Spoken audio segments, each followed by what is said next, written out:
అనగానే సత్యప్రసాద్ గారికి నా నమస్కారాలండి. నేను ఈ వీడియో ద్వారా నేను ఒక విషయం మిమ్మల్ని అడగాలనుకుంటున్నాను. ఏదైనా తప్పు ఉంటే దయచేసి క్షమించండి. ఏంటంటే నాకు మా తాత ముత్తాతల నుంచి ఒక 36 ఎకరాల భూమి ఉందండి. అడంగల్లో పాస్బుక్లు అన్నీ కూడా మా కుటుంబ సభ్యుల పేరు మా పేరే ఉన్నాయి. దీన్ని వైసీపీ నాయకులు మండలి చైర్మన్ మోషన్ రాజు గారును, అలాగే జోగురామి సంతోష శ్రీనివాసరెడ్డి వీళ్ళు నా భూమిని కబ్జా చేయడానికి ఎవరో అన్నాను పర్సన్తో రిజిస్ట్రేషన్ చేసుకునే ప్రయత్నం చేస్తున్నారు. ఈ అన్నోన్ పర్సన్ల మీద మేము కోర్టులో కూడా జిల్లా కోర్టులో మచిలీపట్నం జిల్లా కోర్టులో కూడా నెగ్గడం జరిగింది. ఇప్పుడు వీళ్ళు మీ మీ సిసి నాగేశ్వరరావు గారిని సంప్రదించి మరి అతనికి ఏమాత్రం డబ్బులు ఇచ్చారో అనేది తెలియదు. అతని ప్రోద్బలంతో ఈ ఉండి సబ్ రిజిస్టర్ ఆఫీసులో డాక్యుమెంట్ పెట్టారు. డాక్యుమెంట్ మీరు ప్రెస్ మీట్ పెట్టినప్పుడు చాలా పారదర్శకంగా రిజిస్ట్రేషన్ అవుతున్నాయి.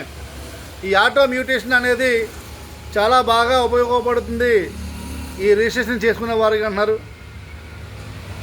ఒకసారి మీరు ఒకసారి చూడండి. మీ నాగేశ్వరరావు గారు చేయించే డాక్యుమెంట్లో ఏ విధమైన పాస్బుక్లు ఉన్నాయి వాళ్ళకి, ఏ విధమైన డాక్యుమెంట్లు ఉన్నాయి వాళ్ళకి, ఏ విధమైన పన్ను రసీదులు ఉన్నాయి వాళ్ళు ఒకసారి మీరు ఆలోచించండి. అడంగల్లో పట్టాదార పాస్బుక్లు 1B అన్ని మా పేర్లు ఉండగా మా ప్రమేయం లేకుండా మేము సంతకాలు పెట్టకుండా ఈ అక్రమ రిజిస్ట్రేషన్ చేయించి వాళ్ళకి వెంటనే ఆటో మ్యూటేషన్ ద్వారా మేము సంతకాలు పెట్టకపోయినా సరే వెంటనే వాళ్ళకి 1B అడంగల పేర్లు వచ్చేలా చూస్తున్నారు. పారదర్శకత అంటే ఇదే సార్. వెంటనే దీనిపై ఎంక్వైరీ చేసి మీ సిసి నాగేశ్వరరావు గారిని విధులను తొలగించండి సార్. లేని పక్షంలో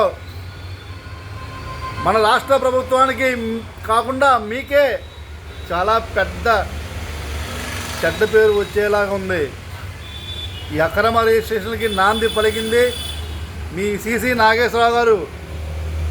ఆయన డబ్బులు తీసుకుని ఇన్ని రకాల రిజిస్ట్రేషన్ చేస్తున్నారంటే అసలు ఏ విధమైన రిజిస్ట్రేషన్ కూడా చేయడానికి వెనకాడ్డతను. అడంగల్లో ఇప్పుడు ఒక రిజిస్ట్రేషన్ చేసుకోవాలంటే అడంగల్లో పేరు ఉండాలి, పట్టదార పాస్బుక్ ఉండాలి, 1Bలో మన పేరు ఉండాలి, పన్ను రసీదులు ఉండాలి. ఇవన్నీ ఉంటేనే పారదర్శకత రిజిస్ట్రేషన్ అంటారు సార్. మా పేరు అడంగల్లో ఉండగా ఎవడో రౌడీ షీటర్లతో ఈ వైసీపీ నాయకులతో కొమ్మక్కయ్యి రిజిస్ట్రేషన్ చేస్తున్నప్పుడు అది పారదర్శక రిజిస్ట్రేషన్ ఎలా అవుతుంది సార్? అర్థలేదు. ఒకవేళ జెన్యున్గా డాక్యుమెంట్ ఉంటే పట్టబాలో రిజిస్ట్రేషన్ చేయించుకోవచ్చు కదా సార్. అర్థలేదు. 1 గంటగా ప్రాంతంలో రిజిస్ట్రేషన్ చేయించడం సార్.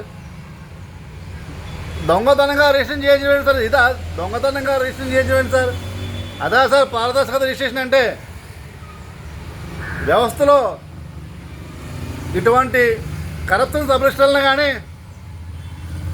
మీ రాజకీయ పలుకుబడి ఉపయోగించి కేవలం మీ రాజకీయ పలుకుబడి ఉపయోగించి ఎవరైతే ఉన్నారో రెవెన్యూ మినిస్టర్ సిసి గారు నాగేశ్వరరావు గారు, మీకు ముందే చెప్తున్నాను నేను, మీరు వేరే చోట ఉద్యోగం ఎత్తుకోండి. మీరైతే అక్కడ పని చేయలేరు, అక్కడ పని చేయకూడదు. ఒక రెవెన్యూ మినిస్టర్ సీసీగా పనిచేయాలంటే దానికి నీతి న్యాయం ఉండాలి. మీలో అదేమి కనబట్టలేదు. మీ దగ్గర డబ్బు వస్తే చాలు నందిని పందిని చేసేదాకా మీరు. నేను మీపై అతి త్వరలో క్రిమినల్ కేసు పెడతాను. హైకోర్టులో మీపై నేను రిట్టేస్తాను. మీరు చేసే అక్రమ రిజిస్ట్రేషన్లపై ఏ విధంగా ఈ రిజిస్ట్రేషన్ చేయిస్తున్నారు మీరు? వాళ్ళ దగ్గర ఏ పేపర్ చూశారు? వాళ్ళు ఏ డాక్యుమెంట్ లేకుండా ఈ స్టాంప్తో రిజిస్ట్రేషన్ ఐజీ గారు అంబేద్కర్ గారు, డిఐజీ మాధవి గారు, జిల్లా రిజిస్టర్ గారు సురేష్ శ్రీనివాస్ గారు, అలాగే ఇక్కడ ఇన్ఛార్జ్ సబ్ రిజిస్టర్ వేరేవాళ్ళు సురేష్, జూనియర్ అసిస్టెంట్ బషీరా బాను, మీరందరూ కలిపి నాకు 30 కోట్ల ఆస్తిని, నాకు అన్ని హక్కులు గల పత్రాలు ఉన్న భూముల్ని, కోర్టు ఆర్డర్ ఉన్న భూముల్ని మీ ఇష్టానుసారం ఎవడో రౌడీ షీట్లకి వైఎస్ఆర్సీపీ నాయకులకు రాయం చేస్తూ ఉంటే చూస్తా ఊరుకోవడానికి నేను అసమర్థును కాదు. ఇది రాష్ట్ర ప్రభుత్వానికి ఏ విధంగా తెలియపరచాలో ఆ విధంగా తెలియపరుస్తాను. దయచేసి ఈ అక్రమ రిజిస్ట్రేషన్ ఎంక్వైరీ చేసి ఈ అక్రమ రిజిస్ట్రేషన్కి సహకరిస్తున్న శ్రీ అనగాని సత్యప్రసాద్ గారు, సిసి నాగేశ్వరరావు గారిని విధుల నుంచి తొలగించండి. ఈ ఉండి సబ్ రిజిస్టర్ ఆఫీసులో జరుగుతున్న అక్రమ రిజిస్ట్రేషన్ నిలుపుదల చేయండి. లేని పక్షంలో ఒక బీసీ జిల్లా నాయకుడిగా ఒక బీసీ బిడ్డగా నేను చెబుతున్నాను. శ్రీ అనగాని సత్యప్రసాద్ సిసి గారు, మీపై నేను అతి త్వరలో ఒక యుద్ధం ప్రకటిస్తున్నాను. మీరు చేసే అక్రమ రిజిస్ట్రేషన్లపై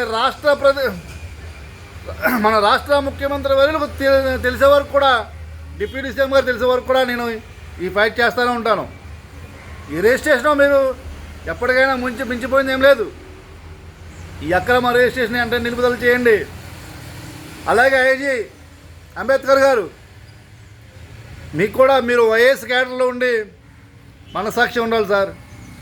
మనసాక్షి ఉండాలి. ఒక రిజిస్ట్రేషన్ చేసేటప్పుడు అన్ని పత్రాలు చూసి చేయాలి. మీ ఇష్టానుసారం రౌడీ షీటర్ల దగ్గర డబ్బులు తీసుకుని వైసీపీ నాయకులు మోషన్ రాజు గారికి మీకు ఏదో అవినాభావ సంబంధం ఉంటుంటుంది. ఒకటే కులం కదా. అంబేద్కర్ గారి ప్రభుత్వంతో మాధవి గారు, డిఐజీ మాధవి గారు, ఏంటి మీరు చేస్తుంది ఇంత క్రైమా?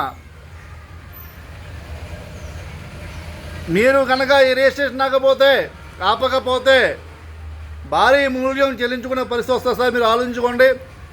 దీనిపై రాష్ట్ర ముఖ్యమంత్రి వారికి, శ్రీ నారా లోకేష్ గారికి, డిప్యూటీ సీఎం గారికి ఏ విధంగా మేము తెలియపరచాలో, ఎంత క్రైమ్ ఎలా చేస్తున్నారో, ఈ వైసీపీ నాయకులు ఈ ఆస్తి ఎలా దారాతత్వం చేస్తున్నారో అనేది ఈ రాష్ట్ర ప్రభుత్వానికి అతి త్వరలో నేను తెలియపరుస్తాను.